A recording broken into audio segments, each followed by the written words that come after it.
Let's do it. Let's do it indeed. It's another week, and hopefully the pickings aren't as slim as they've been recently. I don't know. Let's see how we go. But either way, we've got Jarret in the house. How are you? Good, gentlemen, yourselves. Doing good. Good. Well, I'm sorry to disappoint you from the offset, but yes, it is slim pickings this week. But one of the titles is good. I mean, both titles are great. It's just a disappointment that one of them's not getting a Blu-ray release, and it's rare I mention DVD releases, but because it's light on this week, I figured I'd throw it in No, there just to fill it's out the been segment. it's been so light on, but I do know that there's a particular week coming up where like every fucking thing is landing at the same time. Is that like next week, perhaps, with Would the it be release around of the a certain 13th? DC film? It'd Yeah, be around the 13th. yeah. It's a pretty Some heavy. big movies. Some Yeah, big so movies coming up next week. But this week, Mad Men are pretty much the only distributor releasing titles. And I won't touch on the anime stuff because I never do. Unless it's hentai, because then I might mention it because Ben might be interested in some of that. But there's no hentai this week, I'm afraid. Just My Neighbor Totoro, but I'm not even going to talk about that. So I think they're reissuing it again for the update time. I've tried with My Neighbor Totoro. It takes too long, and you end up chafing rather than completing. Understandable, but yeah, you get a good view from the bathroom window. Yeah, Yeah, and because what is yeah. Good Movie Monday without a masturbating to a Miyazaki movie reference? The kids love it. The kids love it. The But only in reason terms they of tune in. I'm a Porco Rosso man myself. Yeah. yeah, same. I like the pork. Now this week, in terms of releases from Mad Men, the one that I'm really excited about is The Bank, the Aussie film, The Bank. It's coming out on Blu-ray, and this is from the new 4K restoration that Mad Men's done. It premiered recently at MIFF, and so it should look pretty good, provided that Mad Men haven't done the same thing they did with the Chopper release, where they DNR'd it to hell and it looked like wax facial features. It was just awful. Good news on that. I don't know if I mentioned it before, but there is an overseas label that have licensed Chopper, and they've got the original scan of the movie and are actually doing the restoration themselves. So that means Cool. we won't have that DNR sort of nonsense, but more on that when that one finally gets announced. But in terms of The Bank, they've loaded it with special features. You've got a commentary, deleted scenes, interviews. You've even got some of Robert Connolly, the director's short films on there. You got footage from the IF Awards back when it was Inside Film, and the AFI Awards as well, and then a theatrical trailer rounding out. It's quite a nice little package for a release. So, but I will wait for a review to pop up on one of the forums before I get in on that one, Just because in I've been burnt too many times. Exactly. And the only other release I'll mention that's coming out this week from Mad Men is Ennio, the Maestro, which is obviously a documentary on Ennio Morricone, and it had a theatrical run. I haven't seen it yet. I'm quite excited to check it out. I'll probably check it out digitally, given that I can watch it in HD as opposed to DVD. The nature of these things, generally documentaries get DVDs, with the exception, though, obviously, of the Farnham one we spoke about the other week. And I was quite curious to see that Mr. Organ, the New Zealand documentary, actually got a Blu-ray release locally through Mad Men, which Right. I didn't even realize. I watched it on the plane. Fascinating documentary produced by Ant Timpson. But yeah, cool. so only DVD for Ennio, but don't want to leave you high and dry because there's only 2 releases coming out this week that are worth talking about. I do want to mention this one got announced 2 weeks ago, so we are going back a bit, but in case the listeners haven't heard, Talk to Me is coming out locally on October 25th. But the good news about this one is Umbrella are releasing a 4K UHD release of this as well, and it will have HDR. And I'm not entirely sure what the audio codec is at this point, whether we're going to have an Atmos track on there or not. I don't know if it played in Atmos in cinemas, but I'm really excited about checking out the 4K, and they've loaded it with special features. There's a commentary on there. There's behind the scenes. There's interviews with cast and crew, and there's even a Q&A from its Australian premiere, or actually it was its world premiere last year at the Adelaide Film Festival. But that's 4K, Blu-ray, and DVD. And then on the Umbrella site, they've got some great packages as well. There's like the deluxe one that comes with the replica hand. Yeah, I saw that. And you can scribble.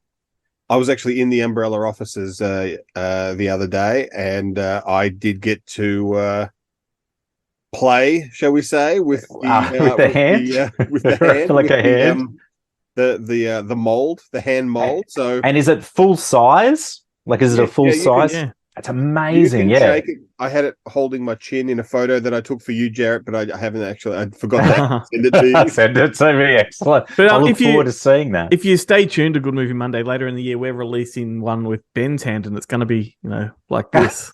It's a fist. Excellent. The problem is the circumference of the hole is only quarter of an inch. It's a pencil holder. Yeah, there you go. I do remember when I was at the Umbrella office, I don't know, it must have been early this year with you, Ben, and Ari had said to me, "Hey, we've got the hand here." Oh no, we've got the hand here from Talk to Me. And at that point, the trailer hadn't dropped. I hadn't seen what the fuck film. are they talking about? I was just like, "What?" And he goes, "Oh yeah, you haven't seen it, have you?" And I said, "No." And he goes, "Oh, well, yeah, probably not interested in seeing it." Then I said, "No, I'm good." Then of course I saw the film, and I couldn't help but think in my mind, "Man, I hope they're going to do a replica hand from the film." And of course they are. But there's also a steelbook that's coming out. Now the steelbook has sold out already on the Umbrella store, but JB Hi-Fi are going to receive a limited quantity, but they're only allowing online orders for it. Won't be stocked in store. Cool. So really going full out with this release, and understandably, because it's made considerable dollars at the Australian box office, and abroad I think it's made over 40 million in the US, so it's incredible. I'm really excited about that one. If I can backtrack a little bit there, Ben, what's the you've had the hands-on experience, what's the hand made of? I don't know. It was cold and hard. I felt like that guy that sleeps with the evil girl from Mannequin. Mannequin, he has sex with her, and he's like, it's so cold. Now I'm excited if Umbrella maybe look at releasing. I know it's going to be impossible to wrestle out of the hands of Disney, but possibly a Cocoon set that comes with a replica hand of Walter. Was it? Sorry. Was it Walter? Was it Walter? Wilford Brimley. Yeah. Because as Ben will tell you, what was his hands like, Ben? Softest hands I've ever felt. Incredible. Like that man, considering what he looks like, that man appears to not have ever worked a day in his life with those hands. It's amazing. It's amazing. It was so like a baby's hand. And to think no one will ever get to shake that hand again. So that's a special memory you can treasure, Ben. Yeah, it probably feels pretty rough now. I heard on the internet that the skin on the inside of your cheek is the same, like feels exactly the same as a woman's parts. Yes, you dropped that on the last episode. And let me tell you, like when I try it, what I feel is Wilford Brimley's hands. Well, run that one up the ladder at Umbrella and see what they can do. Yeah. You guys missed the boat. You should have done one for Human Centipede too. Oh, yeah, true. Well, there's still time. I mean... I'm surprised that we just weren't offering... Jarret's freezing. I don't know if he realizes Jarret kept freezing. That we weren't offering to surgically glue people's faces to their loved ones' asses. Yeah, that's right. Yeah, that's true. All of these environmental warriors are gluing themselves to roads these days. Like, they'd be up for it. Yes. What's a bit of bitumen and an asshole? Not much of a difference.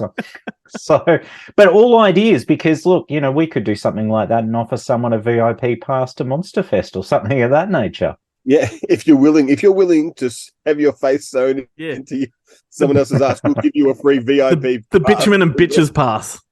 Yeah. But the rule is you've got to attend the festival while you're still attached to someone else's anus. Yeah. And they've got to describe the movie to you.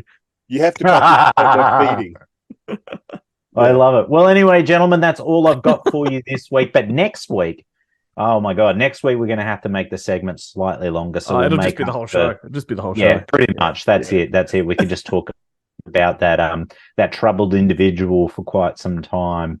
I think we need to have a conversation about Ezra next week. See you, mate. See you guys. Bye.